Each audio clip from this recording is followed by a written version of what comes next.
Patty Christensen, hand CRPS lady. I'm now back in Utah from Cabo, as you can tell by the clothing. Anyway, the trip back. Okay, this is just going to be story time because I don't have any pictures, and that's better to protect the guilty, shall we say.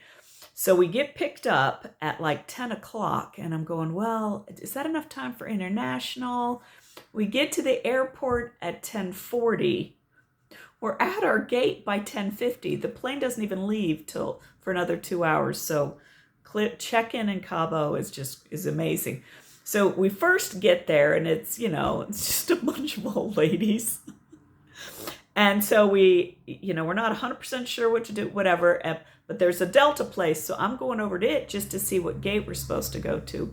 And there's a cute little man working there. And so he's explaining things to us, and he gives us little stickers to put on our passports to say that we talked to him or whatever. Well, and I had just an extra 100 pesos, which is like $5. And so I just said to the guy, you have been so nice and helpful with these crazy ladies. Can I give you this? And he's like, lady, I'm just doing my job. He must have thought I was an absolute nut. And I was like, well, I'd like to give this to you, mostly because it'll do me no good back home. If you're not allowed, that's one thing. And he's like, no, I'll take it. So he got his $5. Then we go over to, where you put your stuff through, right?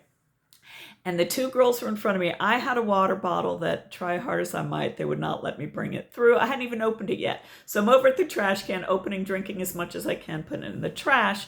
So the two gals had put their stuff down and already gone through. and then the lady looks at me. She goes, you got to push this stuff up. It's not a conveyor belt. You have to manually push it up to those people. Well, they'd already gone through. I'm like, ladies, seriously? So everybody's laughing at us as I'm running back and forth, pushing their suitcases and my stuff, get that through. And then we get up to the place, and it comes time to call. Now, remember, you may not know, I had bought through Aeromexico rather than Delta because it saved $5. I'll never do that again. But what that means is I'm boarding zone 8. And, everybody has these huge roller bags. And so, is there going to be enough room for my duffel? All that fear. And so when it gets to time so then that man comes up and he's checking on everybody. And he walks by us and he's like, oh, my lady friends, except he says it in Spanish. And we're like, hey, So then when it comes time to call zone 8 and we're all standing there, he actually called me up first. So I got on first. Not that it mattered because we're back there in the poor people section, and there was actually lots of open seats. There wasn't an overhead bin problem, but best $5 I spent. So then straight flight, lovely, easy, direct flight from Cabo to Salt Lake. We land, and this travel agent friend of mine, I guess would be he does tours, whatever you call those kind of folks. He had said, you have got to get the global entry. And I was like, all right, I don't know what any of this means. And so I'd gotten this global entry thing, which is kind of a hassle because you have to physically go to the airport. They physically check you out, make sure I'm just a harmless old lady, whatever, give a card. And he asked, why are you getting this? And I said, I don't know, travel agent told me to. So they really thought I was a nut.